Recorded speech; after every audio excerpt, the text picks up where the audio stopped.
Hello বন্ধুরা, কেমন আছো সবাই? আরও একটি ইনফরমেটিভ ও হেল্পফুল ভিডিও নিয়ে চলে আসলাম বাংলা স্টাডি হাব চ্যানেলে। আজকের এই ভিডিওতে আমরা দশম শ্রেণীর এডুকেশনের সেমেস্টার 3 শিক্ষাবিজ্ঞান মাধ্যমিক শিক্ষা কমিশন বা মুদালিয়ার কমিশনের বিষয়বস্তু বা নিয়ে আলোচনা করব। এই অধ্যায় থেকে আমরা যেসব উপবিভাগগুলি আছে এগুলি মিলিয়ে মোট প্রায় 70টি এমসিকিউ কোশ্চেন নিয়ে এই ভিডিওতে আমরা আলোচনা করব। তাই তোমরা এবার যারা উচ্চ মাধ্যমিক এডুকেশনের থার্ড সেমিস্টারের পরীক্ষার্থী, ভিডিওটি তোমাদের জন্য অত্যন্ত হেল্পফুল হতে চলেছে। তাই তোমরা ভিডিওটি স্কিপ না করে পুরোপুরি দেখো, এইটুকু অনুরোধ করি। দেখো, প্রথম প্রশ্ন, মাধ্যমিক শিক্ষা কমিশন বা মুদালিয়ার কমিশন কত সালে গঠিত হয়? উত্তর হলো 1952 সালে। দেখো, পরের প্রশ্ন, মুদালিয়ার কমিশনের সভাপতি কে ছিলেন? উত্তর হলো ডক্টর লক্ষণ স্বামী মুদালিয়ার। ডক্টর লক্ষণ স্বামী মুদালিয়ার কোন বিশ্ববিদ্যালয়ের উপাচার্য ছিলেন? উত্তর হলো মাদ্রাজ বিশ্ববিদ্যালয়ের। মুদালিয়ার কমিশন তার রিপোর্টে কবে ভারত সরকারের কাছে জমা দেয়? দেখো, সঠিক উত্তর হলো 1953 সালে 29শে আগস্ট। মুদালিয়ার কমিশনের রিপোর্টে মোট কতগুলি পৃষ্ঠা ছিল? উত্তর হলো 311টি পৃষ্ঠা। মুদালিয়ার কমিশনের রিপোর্টে মোট অধ্যায়ের সংখ্যা কত ছিল? উত্তর হলো 16টি অধ্যায়। স্বাধীন ভারতের দ্বিতীয় শিক্ষা কমিশন কোনটি? উত্তর হলো মুদালিয়ার কমিশন। দেখো, প্রথমটা ছিল রাধাকৃষ্ণন কমিশন এবং দ্বিতীয়টি ছিল মুদালিয়ার কমিশন। রাধাকৃষ্ণন কমিশনের অপর নাম হচ্ছে বিশ্ববিদ্যালয় কমিশন এবং মুদালিয়ার কমিশনের অপর নাম হলো মাধ্যমিক শিক্ষা কমিশন। মাধ্যমিক শিক্ষা কমিশনের অপর নাম কি? উত্তর হলো মুদালিয়ার কমিশন। মুদালিয়ার কমিশনের মতে মাধ্যমিক শিক্ষার প্রধান লক্ষ্য কি হওয়া উচিত? উত্তর হলো গণতান্ত্রিক নাগরিকত্বের বিকাশ ঘটানো। কমিশনের মতে শিক্ষার্থীদের মধ্যে কোন গুণের বিকাশ ঘটিয়ে নেতৃত্ব দানের ক্ষমতা তৈরি করা শিক্ষার লক্ষ্য ছিল? উত্তর হলো সামাজিক ও চারিত্রিক গুণাবলী। দেখো, পরের উপবিভাগ থেকে যে প্রশ্নগুলো আসবে তোমাদেরকে এখানে বলে রাখি, আমাদের এই ভিডিওর সমস্ত স্টাডি ম্যাটেরিয়াল একদম পুরোপুরি ফ্রিতে আমাদের এই ভিডিওর দেওয়া ডেসক্রিপশনের লিঙ্ক থেকে তোমরা ডাউনলোড করে নিতে পারবে। মুদালিয়ার কমিশনের মতে শিক্ষার একটি অন্যতম লক্ষ্য কি? উত্তর হলো বৃত্তিমূলক কুশলতা বা দক্ষতার উন্নয়ন। মুদালিয়ার কমিশন কত বছর বয়স পর্যন্ত বাধ্যতামূলক অবৈতনিক শিক্ষার কথা বলেছে? উত্তর হলো 14 বছর বয়স পর্যন্ত। মুদালিয়ার কমিশন মাধ্যমিক শিক্ষার মেয়াদ কত বছর করার সুপারিশ করেছিলেন? উত্তর হলো 7 বছর। কমিশনের মতে সমগ্র শিক্ষাকালীন সময়টি কয়টি স্তরে ভাগ করার কথা বলা হয়? উত্তর হলো 2টি স্তরে, নিম্ন মাধ্যমিক এবং উচ্চতর মাধ্যমিক। মুদালিয়ার কমিশনের কাঠামো অনুযায়ী নিম্ন মাধ্যমিক আর জুনিয়র হাই স্কুলের সময়সীমা কত? উত্তর হলো 3 বছর। কমিশনের কাঠামো অনুযায়ী উচ্চতর মাধ্যমিক বা হায়ার সেকেন্ডারি স্তরের সময়সীমা কত? উত্তর হলো 4 বছর। মুদালিয়ার কমিশনের সুপারিশ অনুযায়ী ডিগ্রি কোর্সের সময়সীমা কত বছর কথা বলা হয়? উত্তর হলো 3 বছর। কমিশন ইন্টারমিডিয়েট শ্রেণী তুলে দেওয়ার জন্য কি সুপারিশ করেছিল? উত্তর হলো 1 বছর বিদ্যালয় ও 1 বছর কলেজের সঙ্গে যুক্ত করা। মুদালিয়ার কমিশনের মতে উচ্চ মাধ্যমিক স্তরের শেষে কোন পরীক্ষা নেওয়ার কথা বলা হয়েছে? উত্তর হলো উচ্চতর মাধ্যমিক পরীক্ষা বা হায়ার সেকেন্ডারি এক্সামিনেশনস। বহুমুখী বিদ্যালয় বা মাল্টিপারপাস স্কুল স্থাপনের সুপারিশ কোন কমিশন করে? উত্তর হলো মুদালিয়ার কমিশন। বহুমুখী বিদ্যালয় বলতে কি বোঝায়? উত্তর হলো একই ছাদের তলায় সাধারণ শিক্ষার পাশাপাশি বৃত্তিমুখী ও কারিগরি শিক্ষার সুযোগ। বহুমুখী বিদ্যালয়ের মূল উদ্দেশ্য কী ছিল? উত্তর হলো শিক্ষার্থীদের বৈচিত্র্যময় আগ্রহ, রুচি এবং প্রবণতা অনুযায়ী শিক্ষার সুযোগ দেওয়া। পরের প্রশ্ন, মুদালিয়ার কমিশন উচ্চ মাধ্যমিক স্তরের পাঠ্যক্রমকে প্রধানত কয়টি অংশে ভাগ করেছে? উত্তর হলো 2টি অংশে, আবশ্যিক বা কোর পাঠ্যক্রম এবং নির্বাচক বা ঐচ্ছিক পাঠ্যক্রম।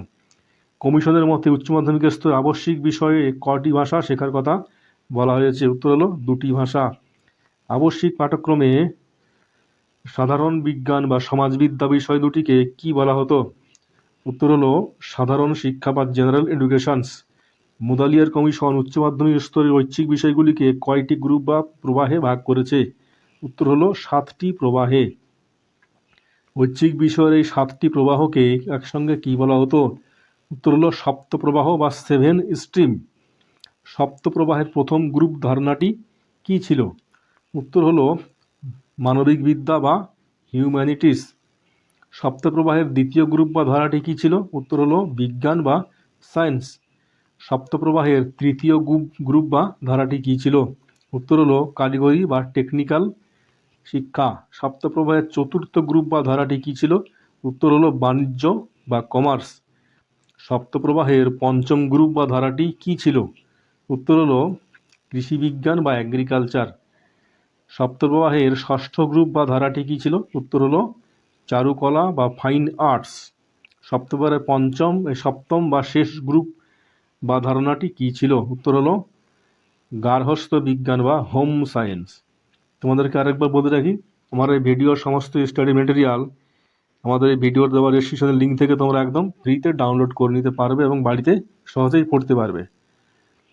সাধারণ ছাত্রছাত্রীদের জন্য নিচের কোন প্রবাহটি সবচেয়ে বেশি জনপ্রিয় ছিল? উত্তর হলো মানবিক বিদ্যা বা হিউম্যানিটিস। কারিগরি শিক্ষার প্রসারের জন্য কোন প্রবাহের অন্তর্ভুক্তির সুপারিশ করা হয়? উত্তর হলো টেকনিক্যাল প্রবাহ। মেয়েদের জন্য বিশেষ উপযোগী হিসাবে কোন প্রবাহের কথা বলা হয়েছিল? উত্তর হলো গার্হস্থ্য বিজ্ঞান বা হোম সায়েন্স। মুদালিয়ার কমিশনের মতে আবশ্যিক পাঠ্যক্রমে হাতের কাজের জন্য কোন বিষয়টি যুক্ত ছিল? উত্তর হলো শিল্প বা ক্রাফট। কমিশনের মতে শিক্ষার্থীদের কয়টি ঐচ্ছিক বিষয় নির্বাচন করতে হতো? উত্তর হলো সপ্তপ্রবাহের যে কোনো একটি গ্রুপ থেকে 3টি বিষয়। দেখো পরের উপবিভাগ থেকে যে প্রশ্নগুলো গুরুত্বপূর্ণ। মুদালিয়ার কমিশনে কোন ধরনের পরীক্ষার ওপর বেশি জোর দিতে বলেছিলেন? উত্তর হলো আভ্যন্তরীণ ও বস্তুনিষ্ঠ পরীক্ষা। কমিশনের মতে পরীক্ষা ব্যবস্থা থেকে কোন পদ্ধতির বিলোপ ঘটানো উচিত? উত্তর হলো কেবল মুখস্থ নির্ভর বার্ষিক পরীক্ষা ও সংখ্যাবাচক নম্বরদান প্রথা। নম্বরের পরিবর্তে গ্রেডিং প্রথা চালুর সুপারিশ কোন কমিশন প্রথম করে? উত্তর হলো মুদালিয়ার কমিশন। শিক্ষার্থীদের সারা বছরের কাজের মূল্যায়নের জন্য কি রাখার সুপারিশ করা হয়েছিল? উত্তর হলো কিউমুলস বা record card. Cumulative record card. Cumulative record card কি? উত্তর হলো শিক্ষার্থীদের শিক্ষাগত, চারিত্রিক ও মানসিক অগ্রগতির ধারাবাহিক বিবরণী পুস্তক। মুদালিয়ার কমিশনের মতে বিদ্যালয়ের সপ্তাহে কত ঘন্টা কাজ বা ক্লাস হওয়া উচিত?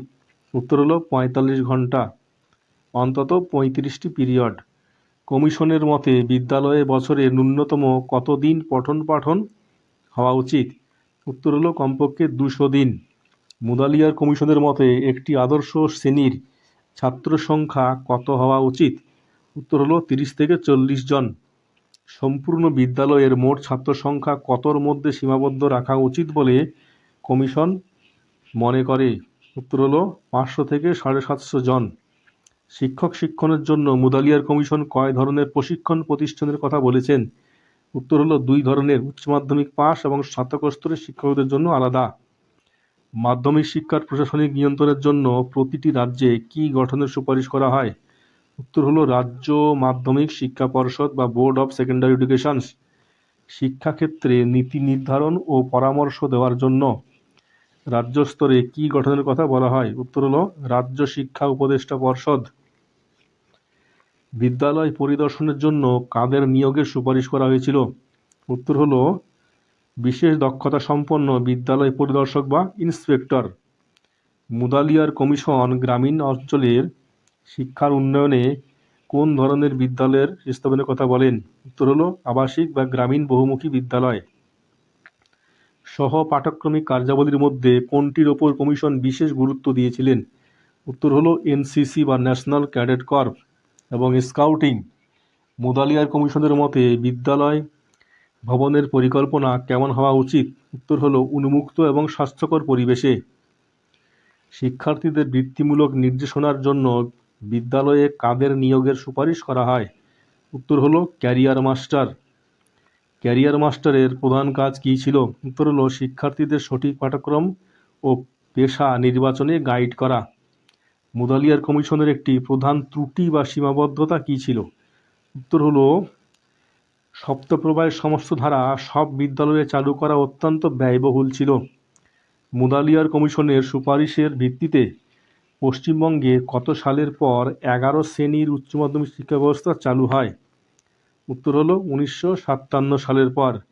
বহুমুখী বিদ্যালয়গুলিতে কোন ধরনের শিক্ষার মেলবন্ধন ঘটানো হয়েছিল? উত্তর হলো উদারপন্থী বা সাধারণ শিক্ষা এবং বৃত্তিমুখী শিক্ষা। মুদালিয়ার কমিশন শিক্ষার কোন স্তরে সংস্কারের জন্য গঠিত হয়েছিল? উত্তর হলো কেবল মাধ্যমিক স্তর। মুদালিয়ার কমিশন মাধ্যমিক স্তরকে দেশের কিসের মূল ভিত্তি হিসাবে চিহ্নিত করেছিলেন? উত্তর হলো গণতান্ত্রিক ও অর্থনৈতিক উন্নয়নের। কমিশনের মতে মাধ্যমিক স্তর কোন ভাষা শিক্ষার প্রধান মাধ্যম হওয়া উচিত? উত্তর হলো মাতৃভাষা বা আঞ্চলিক ভাষা। মুদালিয়ার কমিশন হিন্দি ভাষা শিক্ষার ক্ষেত্রে কি বলেছিল? উত্তর হলো অহিন্দিভাষী রাজ্যগুলিতে হিন্দি শিক্ষাকে বাধ্যতামূলক না করে ঐচ্ছিক করা। কমিশনের মতে ইংরেজি ভাষার স্থান কি হওয়া উচিত? উত্তর হলো মাধ্যমিক স্তরে ইংরেজিকে একটি গুরুত্বপূর্ণ বিদেশি ভাষা হিসাবে সযত্নে শেখানো উচিত। মুদালিয়ার কমিশন ধর্মীয় শিক্ষার ক্ষেত্রে কি নীতি সুপারিশ করেছিল? উত্তর হলো বিদ্যালয়ে জোরপূর্বক ধর্মীয় শিক্ষা দেওয়া যাবে না, তবে নৈতিক শিক্ষার ব্যবস্থা করা যেতে পারে। মুদালিয়ার কমিশন কোন ধরনের বিশ্ববিদ্যালয়গুলিকে সরকারি অনুদান দেওয়ার সুপারিশ করেছিলেন? উত্তর হলো সমস্ত স্বীকৃত বেসরকারি ও সরকারি সাহায্যপ্রাপ্ত বিদ্যালয়কে। কমিশনের মতে পিছিয়ে পড়া ও প্রতিবন্ধী শিশুদের জন্য কেমন শিক্ষার প্রয়োজন? উত্তর হলো বিশেষ ধরনের সমন্বিত বা বিশেষ শিক্ষার ব্যবস্থা করা, যেটাকে আমরা স্পেশাল এডুকেশন বলি। মুদালিয়ার কমিশনের সুপারিশগুলি ভারতের শিক্ষা ব্যবস্থার কোন কাঠামোটি নিয়ে আসে? উত্তর হলো 11 বছরের স্কুল শিক্ষা ব্যবস্থা, 8 বছরের প্রাথমিক ও নিম্ন মাধ্যমিক এবং 3 বছরের উচ্চ মাধ্যমিক। সপ্তপ্রবাহের কোন ধারাটি শিক্ষার্থীদের শিল্পকলা, সঙ্গীত ও অঙ্কনে উৎসাহিত করত? উত্তর হলো চারুকলা বা ফাইন আর্টস। তাহলে বন্ধুরা, আজকের ক্লাস বা ভিডিও এই পর্যন্ত। তোমরা ভিডিও ডেসক্রিপশনে গিয়ে অবশ্যই এটা ডাউনলোড করে নাও এবং বাড়িতে পড়ো এবং ভালোভাবে পরীক্ষার প্রস্তুতি নাও।